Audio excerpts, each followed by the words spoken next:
Welcome to the This Mum Loves Tech podcast, the go-to show for female business owners who want to simplify tech and get the support they need to grow their online businesses with confidence.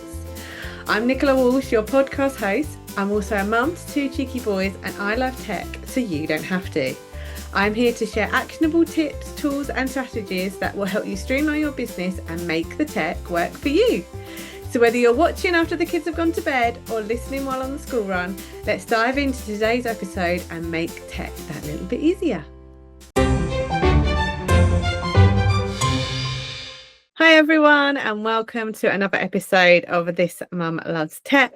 And today I am joined by Beth Kirk from Socially Oxford, who is a LinkedIn expert. And I'm really excited for Beth to be sharing kind of what is going on with LinkedIn in 2026 and how we can use it to help build connections and grow our business. So hi Beth, great to have you here. Hello, nice to be here. Thank you for asking me. It's so great to see you again. Obviously we first met doing the Tech Pixie calls. You were the LinkedIn trainer at the time. So when I was kind of thinking about who could I get on to talk to me about LinkedIn, you were the first name that popped into my head. So thank you so much for coming on the podcast today. So before we talk about LinkedIn, I would love for you to tell us a bit about, well, how did you get into LinkedIn specifically? How did Socially Oxford come about? So I followed probably a really typical, I guess, career path of, a mum with young children. So my background was 18 years in corporate business, working for, actually at the time, it was one of the biggest brands. It was Coca-Cola. I also did a couple of years with GlaxoSmithKline as well. And I loved my career, but obviously it wasn't hugely compatible with small people. So when my daughter was 3, I decided that I would leave corporate world. But I definitely wasn't finished with my career. And so I retrained into social media marketing. And I then set up my own business in, I think late 2017. And I ran campaigns for organizations and businesses across all of the social media platforms. And I loved Twitter at the time. I mean, I know, Twitter is just, now X has just changed so much and most people aren't there, but that was an amazing platform. And I worked for a brilliant charity and I ran Facebook campaigns and Instagram, etc. And I also ran company pages on LinkedIn, and actually LinkedIn felt like a really natural place to be to me. And as time went on, I decided that I wanted to niche a little bit. At the time, a lot of social media marketers were niching, and because it's actually really difficult to keep on top of, all of the platforms. I take my hat off to people that are doing that. So I niched into LinkedIn because it felt really homely to me in a way that it didn't scare me, in a way that it definitely can be scary to other people. It's very businessy, but that's a good thing. And we'll come on to talk about that.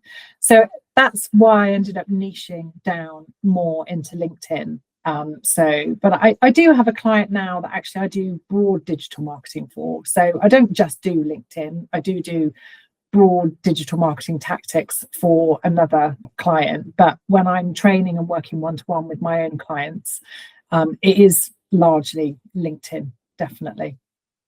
I think that's so important because, as you said, the platforms, there are so many of them now, and also they are always updating. And I think actually for you to be able to offer the best service to people, you need to specialize in certain ones because you can't keep up with them all.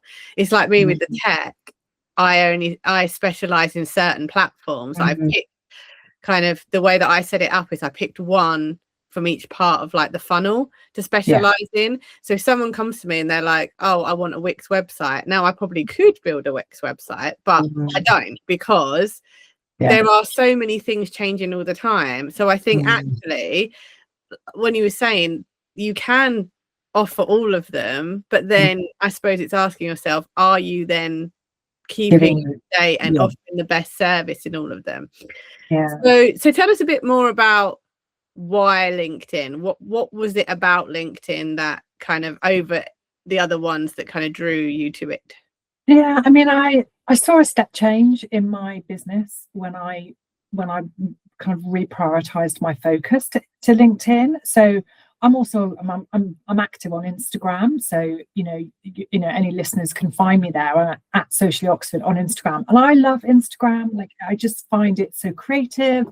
I see businesses all the time that I just think are lovely and wonderful, and I love Instagram.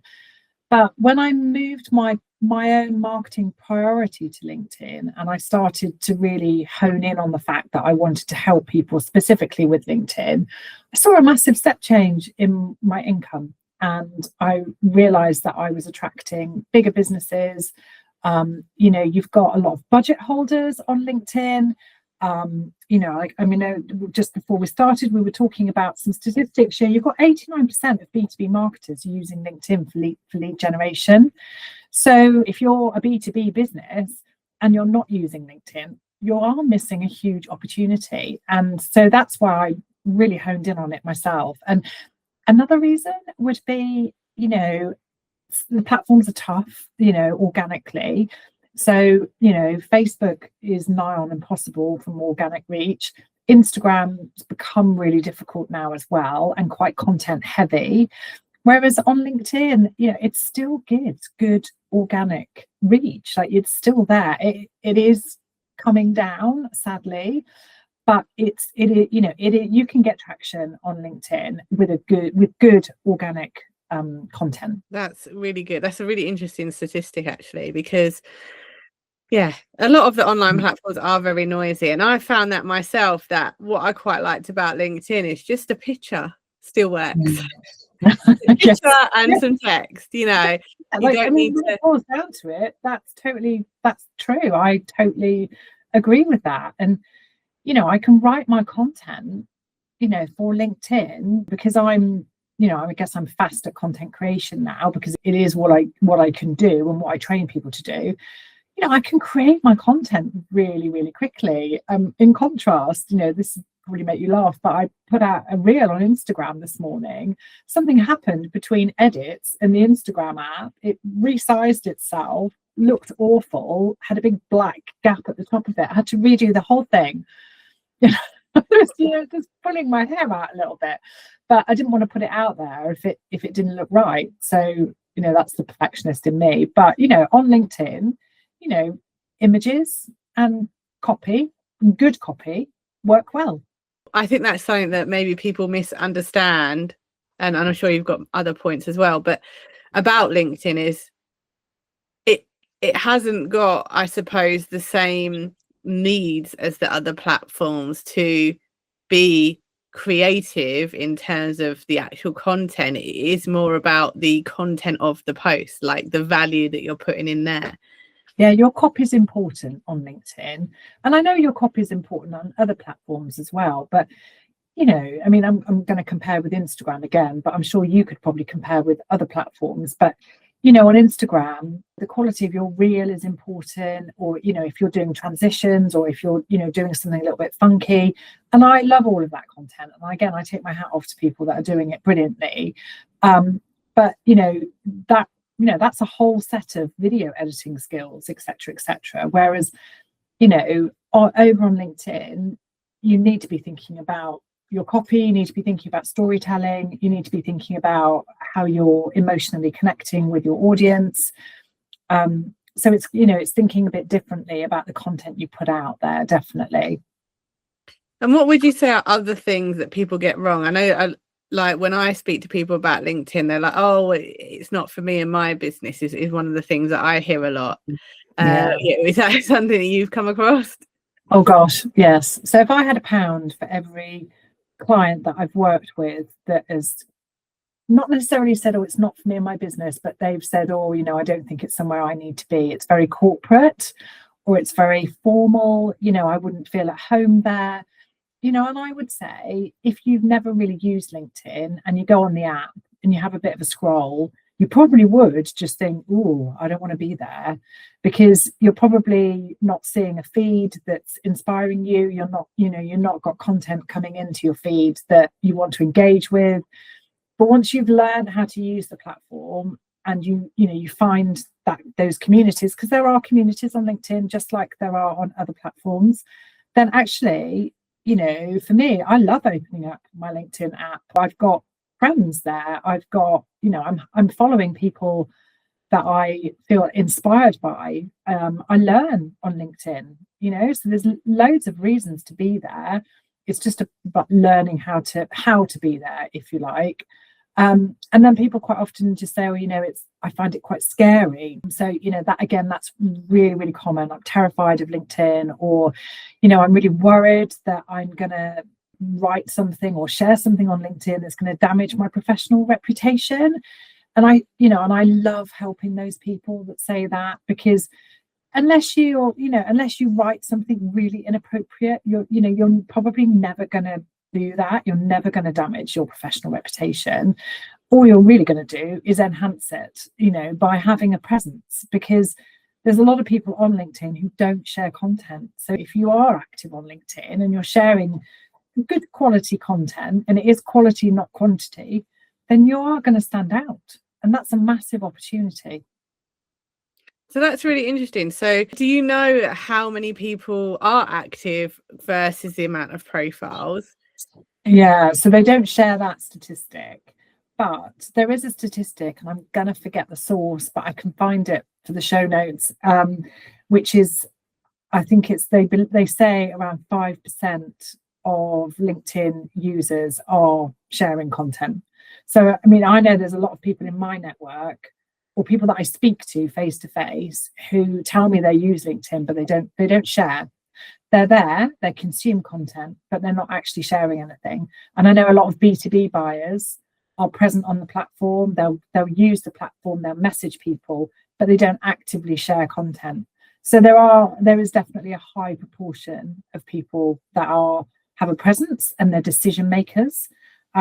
So I have got a statistic here that 4 in 5 LinkedIn users are involved in business decisions. And I think that's something that I really want people to remember, because, these are the people that have got the budgets and are looking for people with talent. They're looking for the graphic designers, the SEO experts, they're looking for the people that can help them solve the problem that they need solving. And they are there. I'm trying to think if I had any other statistics. 85% of B2B marketers say it offers the best value, and obviously 89% of B2B marketers are using it for LinkedIn for lead generation. So, those are quite powerful statistics. And I know that I would never, it's my absolute number one priority for my marketing. And yes, I do. You'll find me on Instagram as well, but my posting schedule on Instagram is, it's very light. And I've got my email marketing as well. But, for me, LinkedIn's priority. But obviously I'm a LinkedIn specialist, so you would expect that. Yeah. I would, even if I wasn't, I would be using LinkedIn. I'm following a lot of people, where LinkedIn's not what they're supporting people with, but they are making LinkedIn their priority platform. So just to clarify for those who aren't sure, what does B2B, B2C? Yeah, so business to business. So if you're a business to business provider, so you might be a coach, you might be a consultant, you might be a freelancer, a graphic designer, an SEO expert, a website designer. Oh gosh, there's loads of us, a marketer, any form of marketer. So there's a lot of brilliant marketing strategists on LinkedIn. And then you've got your more niche areas of marketing. So you've got your email marketers, etc., etc. If you provide anything like that, HR, any form of B2B, if you're looking to do business with other businesses, LinkedIn should be in your marketing mix. So, I'm not saying it's the only thing you should do, but it should be a priority in your marketing mix. And then obviously your B2C, which is your business to consumer. So if you're product making, and I think there's an interesting question around that, because people do say, oh, should I be on LinkedIn if I'm a product-based business? Now, I think it depends what the product is. I have heard stories about high ticket products actually having a place on LinkedIn, because you've got high earners on LinkedIn. You've got a community of professionals, and they're probably the people that you want to target your product. if you think about nutritionists, if you're working with a nutritionist, their packages are, they're quite high ticket. So, there's quite a big place, quite a big community of well-being and nutrition on LinkedIn. I know of artists. So again, quite high ticket items, artists that have used LinkedIn and they've used it successfully. So I think it depends what your product is. I don't think I could say it's for every product-based business owner. There's probably other platforms that would be a bigger priority, but I definitely think it's worth having that thought process if you're making the decision to go there. Yeah, because I think it's important to think about, like, although we are now not in the corporate world, we've gone and done our own business, there are still obviously corporate businesses out there that need gifts for different things, and they need people to come and speak in, for wellness days and all that kind of thing. Way to, if that's an area you want to get into, you therefore need to be on LinkedIn. Yeah, you need to think about, having a strategy to be there. I mean, I know that I now work with businesses that wouldn't have found me through Instagram, or I don't believe they would have found me through Instagram, because I know that they go to LinkedIn and they type in LinkedIn training, or they use the search terms that I want to be found for, and that's how I'm turning up in their search on the platform. So that's how they're finding me, and I get a lot of business leads that way. It's not where every business lead comes from. I've got other marketing channels as well, but that it is common. They'll find me that way, which is great, because that's why I'm doing it. Yeah, it proves it's working. Yes, it is. It is. I mean, I had the most inquiries I've ever had over the Christmas and New Year period, and it was from a variety of, it was some small business owners, but then it was also people inquiring about leadership training. It was some people inquiring about employee training, and I was like, yes, that's the time of year when I wouldn't really expect to have those kinds of inquiries coming through, but and that was great. I was like, yes, it's all working. So one of the things that I know some people have said when I've mentioned it is they said, oh, I'm not ready for LinkedIn yet. Yeah. Because they feel like that's kind of taking things to another level. A bit scary. Yeah, a bit more serious. I think because, with Instagram, Facebook and stuff being that more, I suppose, playful platform because of the video and all that kind of thing, they feel like, and I think you've touched on it a little bit already, but like, what could you say to people to I suppose help them understand that it isn't a serious place? Like, it's not, I suppose it's that fine balance, isn't it, that you probably don't want to be showing what you're having for dinner, but if you've been on I know I've posted personally, if I've been to an event or something like that, that's something that's quite well to share on LinkedIn. Yeah, and I think it's about starting where you feel comfortable. I think you're right. I think platforms like Pinterest and Instagram, they feel safer, they feel creative, so they feel less scary, and I think people definitely feel that no one's really critiquing their content as such. And I think when you come to LinkedIn, people do think, I've got business people, and when I first started posting on LinkedIn, a large proportion of my network was my past corporate network. Lots of amazing people that I worked with who were all really, really great at what they did, and I felt that pressure. I can totally identify with it. But over time, I always say to people, the first post is the hardest. Once you've got that first post out there, you kind of just go, well, nothing bad has happened. No one's messaged me to say, what on earth are you doing? And, because that's not likely. And I've, from my own experience, I've had people from my past corporate network contact me to ask me for LinkedIn help, like tips. I've had them refer me. So, they may have a friend who is a small business owner. And so I've actually had people come to me through my network. So that network can actually be of great benefit to you. It's not necessarily something that you should be terrified of. I would have a little bit of confidence in knowing that you've got that network.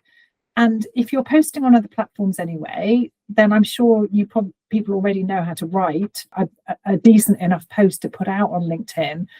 and I would encourage people, just get started, don't overthink it. And I know that's really easy to say because I'm showing up there every single week and really comfortable with it. But, I do believe you've got to kind of just run with it and just think, right, I'm just going to do it. I worked with a client this time last year who was really quite terrified of LinkedIn. And as soon as we got her posting, she was like, why was I overthinking this so much? Yeah, that could be said for a lot of things, to be honest, especially in the online world, that people are like I have that conversation with people about email marketing of like, oh, why did I not do this sooner? Because it's that perception of it, and the fear is often worse than the actual doing. So you think you do it and you just think, and I'd kicked myself because I was definitely putting too much energy into Instagram. Like I said, I enjoy Instagram. I love Instagram. I've got a really healthy following there, but it wasn't bringing me the conversations that I really wanted to be having. And when I switched that focus, and I was thinking, and straight away people were like, oh, can we get on a call? Can we talk about this? Can we talk about that? And it was work related and they had budgets. I was thinking, oh my gosh, this just feels so much easier. So yeah, it's,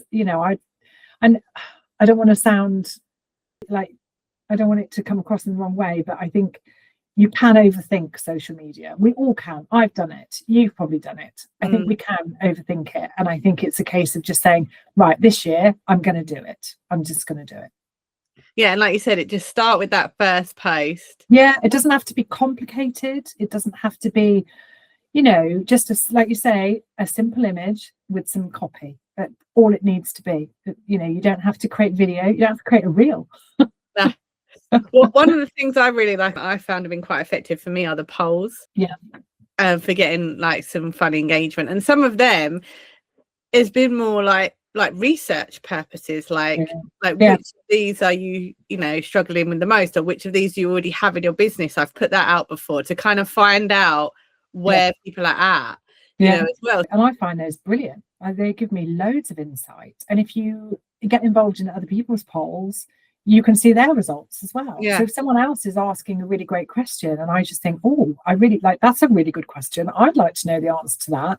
If you vote on their poll on LinkedIn, then you see the results. Exactly. So again, quite usually can be quite an overlooked piece of content, which is actually really worth employing. And once you've got going on LinkedIn and you're using it proactively, thinking strategically about what your polls are can be really beneficial. Yeah, because then you've got people to follow up with as well, because if they've voted in a certain poll, they're obviously interested in what you're talking about. So yeah, definitely. So obviously I am really excited that you're coming into the membership to be delivering a masterclass on kind of how to use LinkedIn in 2026. So without giving too much away, is there like one main tip that you could like share with people now that can then find more about in the masterclass? Yeah, the biggest opportunity that I see for people, for business owners, this is whatever size of business, you might be a business of 1, you might be a business of 5 or 55. The biggest opportunity I see is that people come to me and they're like, oh, we want to do all this, we want leads from LinkedIn, we want to use it and we want leads. The biggest opportunity that people have on LinkedIn is to build relationships. So yes, it's a sales tool, and ultimately it needs to have a return on investment. So for my business, it definitely does.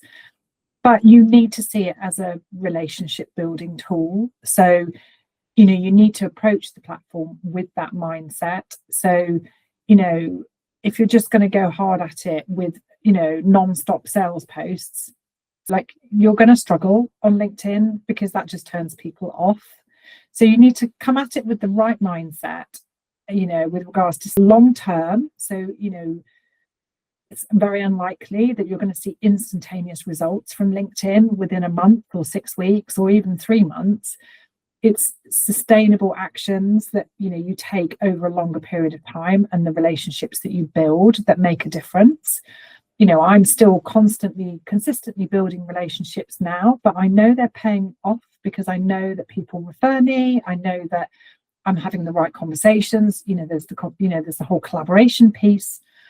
And I think, as far as I'm going to give 2 tips, the second tip would be your profile is the most important thing to you on LinkedIn. And most of the clients that I work with, their profile needs a lot of work before we even start talking about what their plan of action is, or what their strategy is going forward. So your profile is your first port of call. And if that's not speaking to your talents and skills, then we need to talk. It needs work, and actually that is a huge missed opportunity for a lot of the clients that come to me.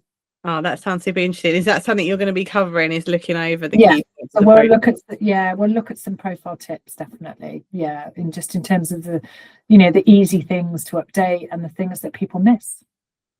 So that's really exciting, not only to learn what's happening with LinkedIn in 2026, but also some tips for our profile that we can go and action straight away. So if you would like to join that masterclass, it's exclusive for people that are in the This Mum Loves Tech membership. Best masterclass is happening on Thursday, the 26th of February at 2 p.m. And all the details to join the membership are going to be in the show notes. It's £30 a month and you can cancel at any time. So it's a great opportunity to not only get this LinkedIn advice from Beth, there's all the past masterclasses that have been from other experts. We had Instagram in January, and also you get the weekly Q&A calls with me, so you can come and ask any of your other tech questions on other areas of your business. I can't get you onto This Mum Loves Tech podcast, Beth, without asking you about tech. So is there any particular tools that you use within your business that you couldn't run your business without? Obviously LinkedIn being one of them. Yeah, so I was trying to think. I don't have any funky tools, I think, that will be anything new, but I am enjoying using Fathom, which records my meetings and provides me with a summary of the meetings. I find that invaluable with clients. And I love Loom. So I record a lot of videos for my clients on how to do things, or just feedback, or even with my big client that I have, I actually recorded a training video for a number of people that work within my client. So I just love Loom. And I am on the paid version of that. I don't know what their free version's like, but I couldn't run my business, I don't think, without Loom. And then of course I couldn't really run my business without Canva. But I need to upskill myself a little bit more on the AI stuff that's now in Canva. You probably know this more than me, Nicola. Yeah, I think there's some good stuff, isn't there? And I feel like I need to gen up on it. Yeah, there's a lot you can do with image editing and things. So I've been using a lot of their, they call it magic edit area. Yes. Things so I was working with someone on their website the other day, and they wanted a picture for a featured image, which is landscape, but the only picture they had was portrait. But you can use Magic Edit to use AI to extend the picture. So that's something that's quite cool, because it means that it gives you more opportunities to use images that you might not have been able to have used for that purpose. Yeah. Get more out of your content, really. Yes. Yeah. Yeah. So I probably just use the typical suite of tools, but I love MailerLite. I used to use MailChimp, but I found MailerLite a lot more intuitive to use. And I'm sure you find this with your membership and your clients, Nicola, but I have to go with tools that I feel I can navigate my way around really easily. I can't, when you're just trying to fumble around in a tool and you're just not getting anywhere, and so I stick with the tools that feel right. But I know there's a few more tools that I need to do. So I've got TidyCal on my list, and there's also a really handy tool where you type a word and it automatically comes up with the URL, and I always forget what the name of what that tool is. Does that ring any bells for you? Okay. Oh, tiny. Is it tiny? Do you mean about using like So you just wouldn't you know, like when you're typing your business name, or you're typing in or you're typing a URL, and you just type in maybe the initials, and it automatically puts that. Oh, I've not heard about that one. Yes, so I'll see if I can find it, because I've had that on my to-do list. I think you buy it, and maybe you buy it on a lifetime deal, but it means, you know, like if you think about the amount of times you type out certain words, or you know, and you just save text expander, and you just type a word, but it will just expand to the text that you want it to. See, I can't believe that I'm telling you about tools. I'm going to go and find it, and I'll find the link and I'll share it with you. But as soon as someone was talking about it on LinkedIn, I was like, oh my gosh, I need that tool. Because you know, you find yourself writing the same things. Yeah. The name of my client has got a very long name, you know, and I find myself typing that quite a lot. So that's an obvious win. So yeah, I'll find the name of that, and I'll let you know. Learn something new every day. And I think that goes back to what we were saying at the beginning about specializing, like, because there is so much stuff out there. There's you can't possibly know it all.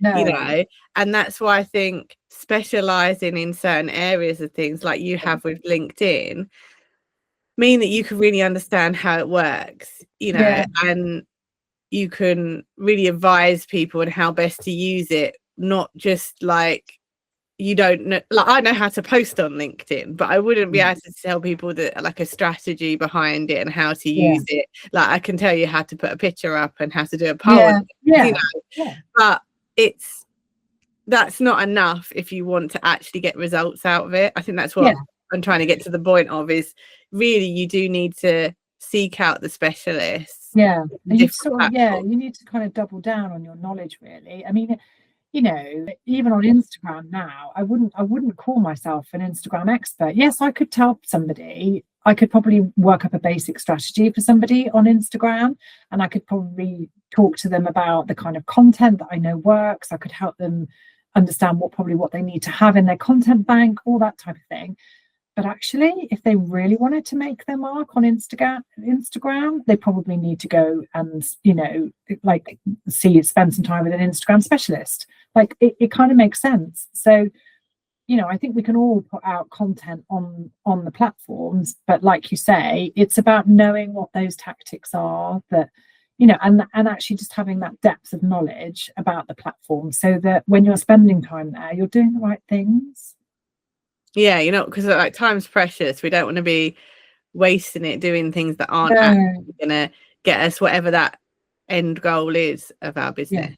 Yeah, definitely. So where can people find out, like you spoke a bit about helping people in one-to-ones and doing workshops and stuff. So tell us a bit more about how do you actually support people with LinkedIn? So I support a variety of different businesses. So I work one-to-one with clients. So for example, this month I'm working with 3 business owners on a one-to-one basis, and they are business to business business owners. One is a coach, one is a HR specialist, and actually another one is a coach as well. So I work with them one-to-one. I also work with bigger organizations. So sometimes the marketer in an organization will bring me in because she is a generalist marketer and she wants some LinkedIn specialist help. I also work with CEOs or the MDs of an organization that, you know, he or she might know that they need to kind of up their game on LinkedIn. So I might work with them. So, you know, it's quite a broad variety of businesses that I work with, but it's always about LinkedIn. That's the commonality. So it's always about LinkedIn. And I've got lots of resources on my website. So I've got a blog, which I put 4 new blogs up there in the last couple of months. So, you know, there's really helpful blogs there, and I've got plans to put more helpful content up as well. And then I've also got resources sections. I've got a brand new lead magnet, 2 actually. So one of them is a really, like, this is a great lead magnet, even though I say it myself. It's 26 tips for LinkedIn for 2026. So you can go and get that from the resources section of my website. And then my 7-step guide to getting more leads for your SME is, really for businesses that have got, a number of people within them. Sounds brilliant. So what I'll be adding the links to both those underneath this episode. So please do go check them out, and for Beth's website as well. And obviously you're on Instagram, you mentioned, as Socially Oxford, and just as your name, Beth Kirk, on LinkedIn if people want to connect there. Yes, so my LinkedIn profile, if you type Beth Kirk LinkedIn trainer in, I should come up, but I think we can link, can't we, and underneath here. But I think, if anyone's listening and they've got a question about LinkedIn, please just come and just connect with me, DM me and say that you've listened to this podcast. And I'll be really happy to answer a question, because, it's really nice to know that people have listened in to the episodes and what they found helpful. And if you want to ask me another question about LinkedIn, you can as well. Oh, that's brilliant. Yeah, thank you. And like you said, you've given some great advice so far on LinkedIn and things. And I'm sure in the masterclass, you can expand on that even more and give some people some actual things they can go away with. But what is one thing, if we're going to wrap up this episode with one thing people could go and action for their LinkedIn? Oh, so one thing. So the one thing you could go and action is go and look at your profile. Is your profile image up to date? Does it reflect how you look at the moment? Because again, a lot of people, change over time. Their appearance changes, their hairstyle changes even. Go and have a look at your LinkedIn profile. Does that image represent you? And is it visible to everybody else on LinkedIn? Because, that's the one reason people are going to connect with you. If they can see it's a genuine person and they can see it's your profile, then absolutely make sure that it's relevant, recent, authentic, it's authentically you, and don't hide your personal profile image, which there is a setting on LinkedIn that you can tweak, which means that your profile image is only shown to people that you're connected with. And that setting, absolutely, I never understand why people would toggle that off. Why would you not make your profile image visible to people outside of your network? Because surely you want to grow your network and you want people to see who you are. And if you've met somebody at an event or a conference, then actually, once they see that it's you, and you connect up with them afterwards, it's going to make that connection feel much easier and much more genuine. So go and have a look at that profile picture and see what it says about you. And make sure you have one as well. yeah make sure you have one, and make sure it's visible, and make sure it's a good one as well. It doesn't have to be professional, it doesn't have to cost a lot of money to have, but it does need to be a nice picture that connects with people. Yeah, because like you said, if you have met people networking or something like that, they probably don't remember your name as much as they remember your face, Absolutely. So in that face they can be like, oh yeah, I remember seeing that person. I have no idea what they were called, but that is the person I spoke to. And that's really common when people are going to events. You might meet 10, 15, 20 people at an event, and then when you come back to LinkedIn, obviously you do your due diligence and you follow up and you connect with those people. But actually, if someone's not got a profile image, or actually they'll be a bit like, oh, I don't, who is this person? Do I remember them? I don't know. And you want that connection to be really, really easy and really simple for people to make. Yeah, definitely. That is a great tip. Thank you, Beth. And that's definitely something everyone can go in action to kickstart their LinkedIn for 2026. So I just want to say a huge thank you for joining me on the podcast today. It's been brilliant. Thank you for having me. It's been lovely. And yeah, really excited for your masterclass on the 26th. I know it's going to be full of lots of information, and just a reminder once again that all the links we've mentioned in this episode will be underneath. So please do go check them out and go and connect with Beth. Thank you. Thank you for joining me for this episode, and I hope to see you on the next episode of This Mum Loves Tech. Thank you so much for tuning in to this episode of This Mum Loves Tech. If you're ready to save time and cut through the overwhelm when it comes to the tech and the tools your business really needs, don't forget to grab my free time-saving tech checklist. It's a super simple checklist that shows you what tools are I believe essential for your business, what can wait, and what you may have signed up to that you're not actually using. Download your copy at thismumlovestech.co.uk/checklist and start making the tech work for you. You can also find the link in the show notes below, and I'll see you in the next episode.